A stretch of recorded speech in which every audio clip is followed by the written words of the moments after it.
All right, good morning, everybody. It's pretty early. It's about 5:45 on a Monday, right before class is going to start. So hopefully this will all make sense to you. But what we're going to talk about today, and so what we are going to talk about today is transformations, and this is something we did in Chapter 1, Chapter 2.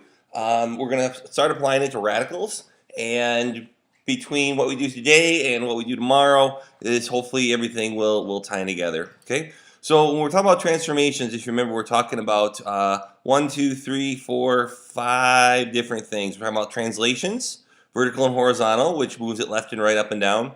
Reflections, which basically just mirrors it over either the y-axis or the x-axis. And then stretching and shrinking. And remember, the horizontal stretch and shrink had a little bit of a nuance, as well as the horizontal translation. So let's talk about what each of these things do. So first of all, horizontal translation. that is where the graph shifts left or right. So go ahead and write that in. Shifts left or right. And the f of x notation, I don't remember if this is in your copy or not, but make sure you have those two things in there.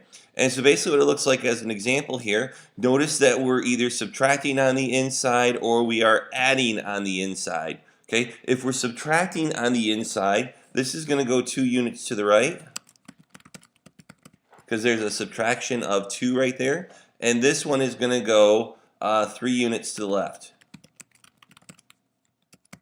So that's what happens when we have a horizontal translation. We're adding or subtracting on the inside of the function. In this case, we're underneath the square root sign.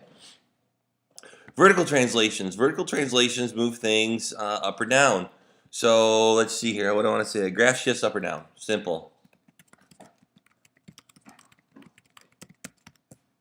Up or down, okay? As far as the notation, it looks like this, where we're adding something or subtracting something on the outside of the function. So what it looks like with radicals, you can see we've got square root of x plus 7. This is shift 7 units up. And this one down here, I'm going to change this to, maybe I will. Yes, let's change this to a minus, and that's going to shift 1 unit down. Oh my, there we go. Shifts 1 unit down. Okay. Reflections. Reflections, graph flips over the x or y axis. Ooh. X or Y. Sorry if you hear noise in the background. My dog's eating his food this morning. Good old Diego, if you remember him. The notation. If it's subtraction on the inside, it's going to be reflection in the y-axis. If it's a subtraction on the outside, or I should say negative, it's going to be flip over the x-axis. So this right here, square root of negative x, is going to be a reflection in the y-axis.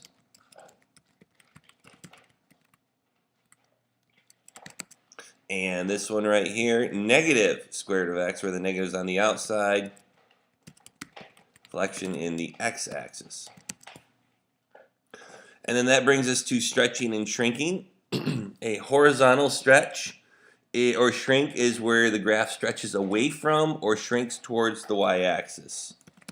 The graph stretches away from or shrinks towards the y-axis. Okay? And here's where we multiply by something on the inside. Now, if you remember with horizontal, we got to do the reciprocal. So if you look at this, the square root of 3x, this is actually a shrink. So this is a horizontal shrink. Shrink by a factor of 1/3. And this one right here, the square root of 1/2 x, since 1/2 is underneath the square root sign, this is actually a horizontal stretch by a factor of 2.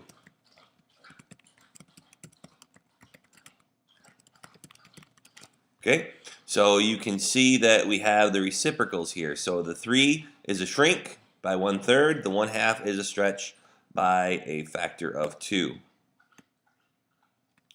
All right, and then lastly, we have vertical stretch or shrink, and a vertical stretch or shrink is where the graph stretches away from or shrinks towards the x-axis. S-T-R S-T-R-E-T-C-H-E-S. Away from or shrinks towards the x-axis. And you can see that's where we have a multiplier that's outside of our parent function. In this case, our parent function is the radical of x, the square root of x. And so 4 times the square root of x would be a vertical stretched by a factor of 4. So there's no reciprocal here. And this would be a vertical shrink by a factor of 1/5. And that's it. Be prepared tomorrow to answer some questions related to all